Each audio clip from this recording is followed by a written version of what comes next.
এবং শুরু করলো উই আর লুকিং ফর শত্রু, উই আর লুকিং ফর শত্রু ইন্ডিয়া। হ্যাঁ ভাই, তুই ঠিকই ধরেছিস, আমরাই তোদের শত্রু, আমরা তোদের বড় শত্রু।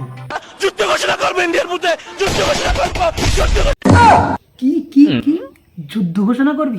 যুদ্ধ যুদ্ধ এটা ঘোষণা করার আগে দেখ তোর প্যান্টটা এখনো শুকনো আছে না ভিজে গিয়েছে।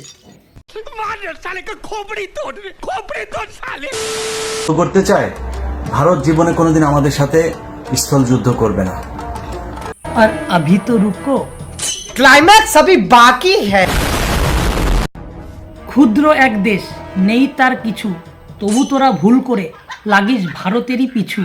অর্থ নেই, করি নেই, নেই কোনো টাকা, সব জল ছেড়ে দিলে বাংলাদেশ হয়ে যাবে ফাঁকা। লাজ নেই, লজ্জা নেই, তোরা বনশুয়োরের জাত, ফেসবুকে খিস্তি খেয়ে টাকা কামানোই তোদের কাজ। নুন আনতে পান্তা ফুরোই, চাস তোরা যুদ্ধ, ভারতবর্ষ মুতে দিলে তবেই তোরা হবি শুদ্ধ। সম্মুখ যুদ্ধে কোনোদিন ভারত আমাদের সাথে লাগতে আসবে না, তারা পারবেও না। কিরে বাংলাদেশি বনশুয়োরের জাত, তোদের একবারও ভয় করলো না? পৃথিবীর চতুর্থ শক্তিশালী দেশকে তোরা বলছিস যুদ্ধ ঘোষণা করি তাদের সাথে, গোটা বিশ্ব তাদের দিকে ভয় পায়, তাদের সাথে তোরা নাকি যুদ্ধ ঘোষণা করবি? তোদের একবারও ভয় হলো না? আর পারমাণবিক হামলা করবেন, বড় ভাই ওইদিকে আছে। বাংলাদেশের উপরে যদি পারমাণবিক হামলা বা এই ধরনের কোনো হুমকি বা মানে প্র্যাকটিক্যালি যদি এই ধরনের কোনো কিছু করা হয়, সেটার জন্য পাকিস্তান সাথে সাথে সেটার জবাব। যে কাকে পাশে ভাবি বলছিস? পাকিস্তান। পাকিস্তান তো তোদের থেকেও বড় বাংলাদেশ। পাকিস্তান আর বাংলাদেশ আমাদের কাউকে লাগবে না। তোদের বাংলাদেশ আর পাকিস্তানকে ধ্বংস করতে আমাদের ইন্ডিয়ার যে সিভিক ভলেন্টিয়ারগুলো আছে না, তারাই যথেষ্ট। সৈন্যর কথা বাদ দিলাম আমি।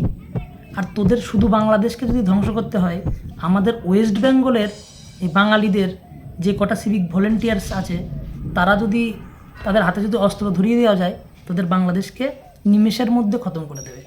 আর বাঁধের কথা বাদই দিলাম ভাই, তোরা এমনি ভেসে চলে যাচ্ছিস, ওইভাবে বাঁধ আর ছাড়ছি না। যুদ্ধ করবি, ওপেন আই। যুদ্ধ ঘোষণা করবো, যুদ্ধ ঘোষণা করবো যদি ইন্ডিয়া এরকম ঘটনা আমাদের প্রতি। তোদের দেখছি খুব বারবারন্ত বেড়ে গেছে আর কি। এই ওয়ার্ল্ড কাপ খেলা থেকে শুরু করে এখনও পর্যন্ত তোরা আমাদের ইন্ডিয়ার পেছনে পড়ে আছিস। ইন্ডিয়া তোদের কি ক্ষতি করেছে রে ভাই? তোদের বরঞ্চ উপকারই করতো। আমরা ইন্ডিয়ারা যখন হেরে গেলাম অস্ট্রেলিয়ার কাছে ফাইনাল ম্যাচে, দুঃখ স্বাভাবিক সবারই হয়।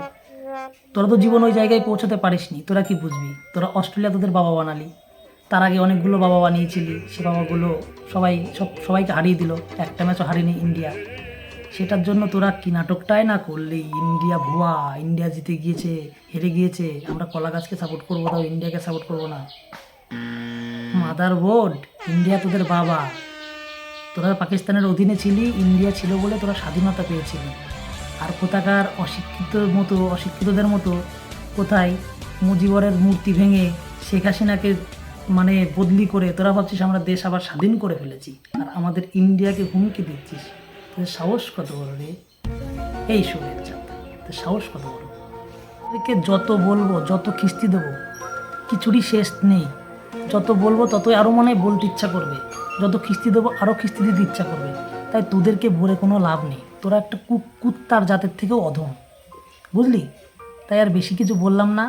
ভিডিওটা দেখিস, দেখে পারলে রিপ্লাই ভিডিও করিস, দেখবো তোর কত বড় বুকের পাটা, কত বড় দম। তোদের দেশের সব ইউটিউবারকে বলছি, সব ফেসবুকারকে বলছি, সোশ্যাল মিডিয়ায় যারা যারা আছিস সবাইকে বলছি, পারলে ভিডিওটার রিপ্লাই ভিডিও করে দেখাস, এর কি রিপ্লাই তোরা দিতে পারিস, ঠিক আছে?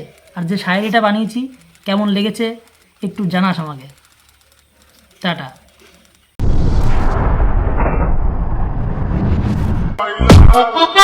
Arriba.